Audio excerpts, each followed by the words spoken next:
مراد ہوتا ہے کہ ابراہیم کے سامنے جو نصب العین تھا وہ نوع انسانی کی امامت تھی. جماعت مومنین سے کہا کہ تم اس مقام ابراہیمی کو حاصل کرو. وہی للناس. اور پھر واضح الفاظ میں کہہ دیا کہ انسانیت بے شک ٹکڑے ٹکڑے ہو رہی ہے، نسلوں میں، قوموں میں، جغرافیائی حدود میں، ملکوں میں بٹی ہوئی ہے بری طرح سے، لیکن کان الناس امۃ واحدۃ 2/213. انسانیت کو ایک عالمگیر برادری بن کر رہنا ہے. دوسری جگہ ہے کہ یہ پہلے ابتدائی دور میں ایک برادری تھی، پھر اس کے بعد ان میں اختلافات پیدا ہوئے. انبیاء کرام کو ہم نے بھیجا کہ وہ اختلافات ختم کر کے ان کو ایک برادری بنائے، اور انہوں نے بالآخر ایک برادری بن کر رہنا ہے. آپ میں سے بھی جو احباب مغرب کے دانشوروں کے کچھ لٹریچر پڑھ رہے ہوں گے، اور میں تو بہرحال اس کے ساتھ ساتھ جاتا ہوں، میری زندگی کا مشن ہے، یہ ساری جتنے بھی اقوام یورپ وغیرہ جتنی قومیں ہیں جنہوں نے کل تک نیشنلزم کو، قومیت کو انسان کا سب سے بہتر معالج قرار دیا تھا، وہ چیخ رہی ہیں اس کے ہاتھوں، تلاش کر رہی ہیں کسی ایسے نظام کو جس میں قومیت کا مدار نظری اشتراک ہو، نسل، رنگ، زبان، جغرافیہ، وطن یہ نہ ہو. ابھی ذہنوں میں تو یہ چیز ان کے آ رہی ہے نا. ہمیں تو چھوڑ دیجئے، ہمارا شمار تو پتہ نہیں ہے ہی کس میں. وہ لوگ جو ان چیزوں پہ تحقیق کر کے قومیت کے اندر ڈوبے ہوئے ہیں، وہ قومیت کے ہاتھوں اتنے نالہ ہیں اس وقت. وہ کان الناس امۃ واحدۃ کا تصور ذہن میں لیے ہوئے ہیں. ان کی کتابیں شائع ہو رہی ہیں اس کے اوپر کہ ہیومینٹی کی بنا کے اوپر ایک قومیت بننی چاہیے. قرآن نے یہ کہا کہ یہ چیز ہونی ہے. شروع کیا تو میں نے عرض کیا ہے رب العالمین سے شروع کیا. وہ عالمین ہے، کسی قوم کا نہیں، کسی نسل کا نہیں، کسی وطن کا نہیں، عالمین ہے، الناس کے لیے ہے.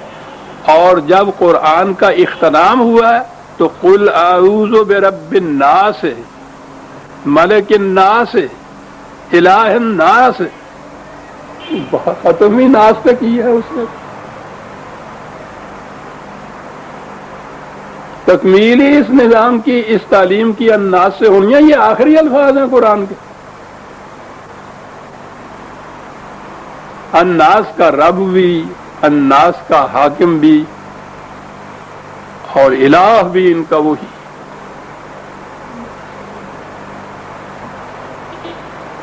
جتنے تصورات ہو سکتے ہیں کسی کی عظمت اور بلندی کے، وہ سارے کے سارے خدا کی ذات میں، اور وہ الناس کے لیے پھر آئے گا. اب ان ناس کے بعد پھر آپ دیکھ لیجیے کہ یوم یقوم الناس لرب العالمین. جس دور میں الناس کھڑے ہو جائیں گے، اٹھ کھڑے ہوں گے، کاہے کے لیے؟ ربوبیت عالمینی کے لیے. اس سے پہلے جو قوم بھی اٹھتی ہے، کوئی قوت حاصل کر لیتی ہے، وہ دوسری قوموں کی تباہی کے لیے، استحصال کے لیے، ان کے استحصال کے لیے، ان کی جڑیں کاٹنے کے لیے، ان کو کمزور کرنے کے لیے، اپنی قوم کو طاقتور بنانے کے لیے. قومیت کے نظریے کا یہ تقاضا ہے. وہ کہا کہ پھر یہ اٹھ کھڑے ہوں گے عوام، الناس، ربوبیت عالمینی کے لیے.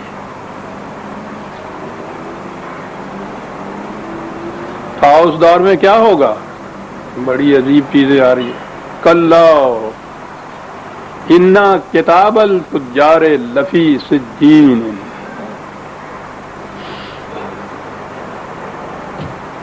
کتاب وہی جسے اعمال نامہ کہا گیا، وہی بات کہ جو یہ نظام جو قائم کیے ہوئے ہیں ان کے نتائج جو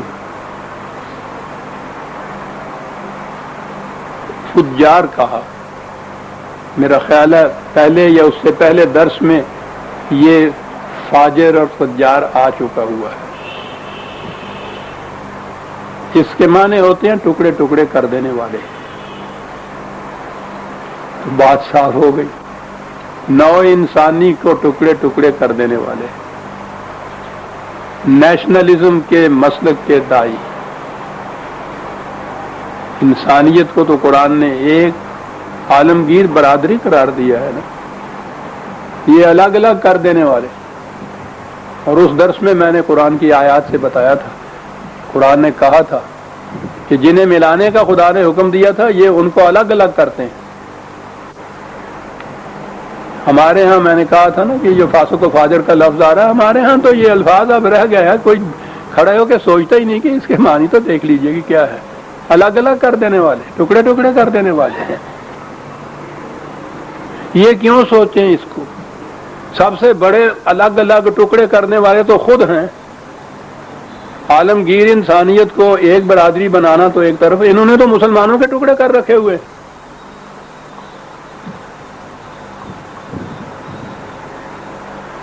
کوئی آپ سے پوچھے کہ آپ کون ہیں، کہیے میں مسلمان ہوں، اوہ نہیں صاحب مسلمان تو ہوا نا، کون سا مسلمان؟ یعنی تسلی نہیں ہو رہی ہے مسلمان کو۔ سنی ہو شیعہ کہ جی میں سنی ہوں، نہیں بھائی سنی سے بات نہیں چلتی، آگے بات کرو نا، اہل حدیث ہو اہل فقہ ہو، کون سے ہو کہ جی میں اہل فقہ ہوں؟ اچھا اچھا کون سی فقہ کے ماننے والے ہو جی؟ حنفی ہو، مالکی ہو، شافعی ہو، حنبلی ہو؟ چلے جی اور ٹکڑا ٹکڑا ڈٹ ٹکڑا کرتے چلے جاؤ، جسے ملانے کا خدا نے حکم دیا تھا اس کو قطع کرتے چلے جاؤ کہ جی فقہ حنفی کا مال۔ اچھا اچھا حنفی، شکر الحمدللہ، دیوبندی ہو بریلوی ہو، دونوں حنفی فقہ کا۔ خدا کا نام مانو بابا میں کچھ بھی نہیں ہوں، پہلے ہی غلطی کر چکا جو کہہ دیا مسلمان ہوں۔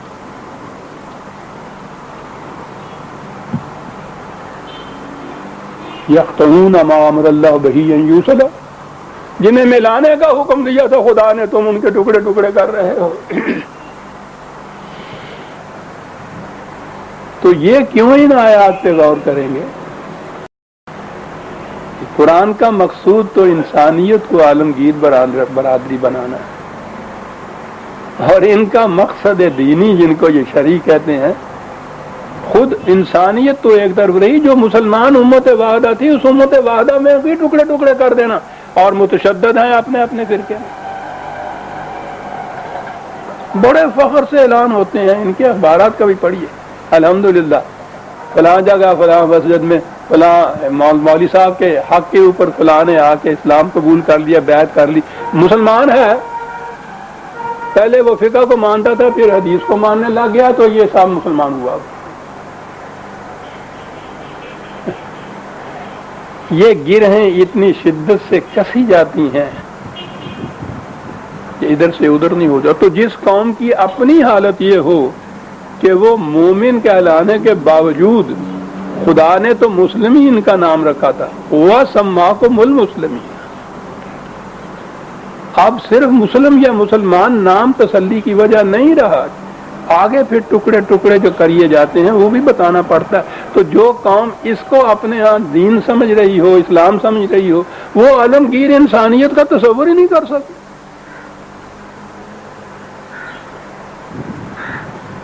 اسی قوم کے اندر، اب قوم بھی کہا جائے تو کیا، تو قوم تو ہے ہی نہیں، مسلمان کہلانے والا ہی صحیح جو کچھ بھی ہے۔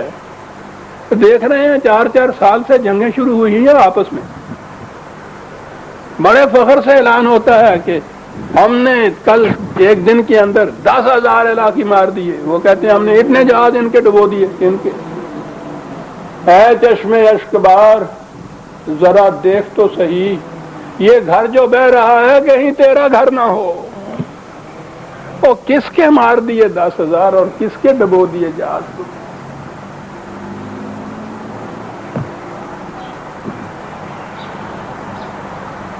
یہ قوم عزیزان من نظر آتا ہے. مذہب کے پھندوں میں جو پھنس جائے وہ شاید ہی کہیں عالمگیر انسانیت پہ آ جائے. وہ قومیں آ جائیں گی جو ان مسائل کو صرف آن میرٹ سوچتی ہیں کہ قومیت کے کتوں میں تقسیم ہونے سے ہمارا کتنا نقصان ہو گیا.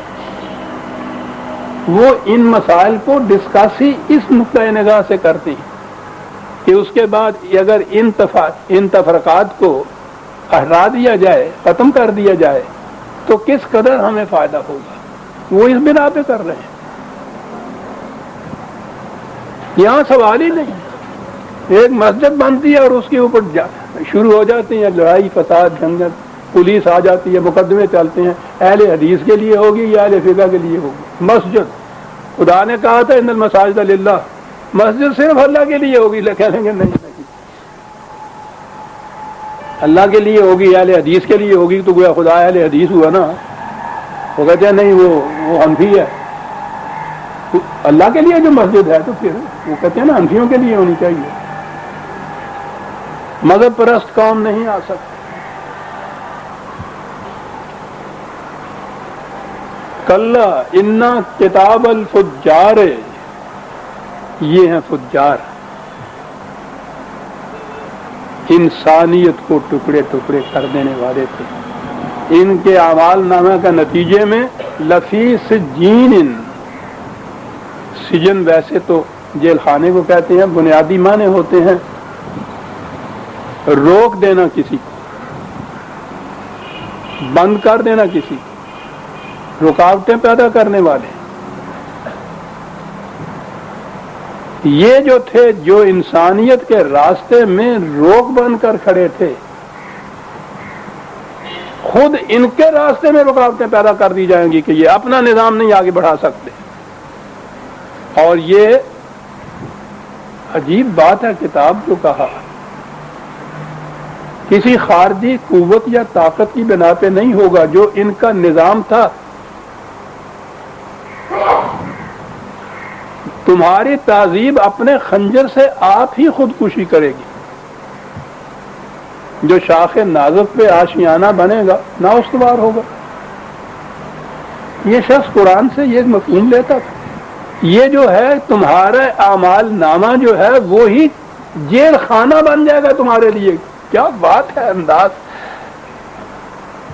اور پھر عربی زبان اگر آپ دیکھیں تو آپ کو ادبی چاشنی بھی آ جائے.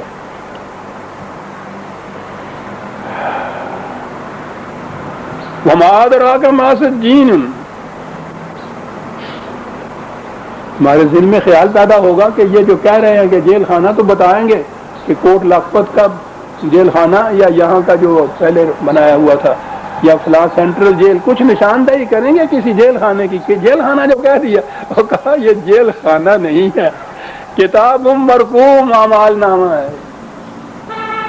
کیا بات ہے قرآن کی. مادرا کا پوچھو گے نا تم کہ کون سا جیل خانہ ہے؟ جیل خانہ ہے کتاب مرقوم. تباہی کیوں آئی؟ پہلے تھا نا ویل للمطففین. تباہی کیوں آئی؟ قرآن کا انداز اور اللہ تعالیٰ کا یہ فائدہ ہے، سنت اللہ ہے کہ وہ غلط نظام کے حامل قوم کو پہلے وارننگ دیتی ہے کہ یاد رکھو تباہی ہو جائے گی، برباد ہو جاؤ گے، رک جاؤ، بعد آ جاؤ. ہر رسول آ کر یہی کرتا تھا. قرآن نے یہ کہا ہے کہ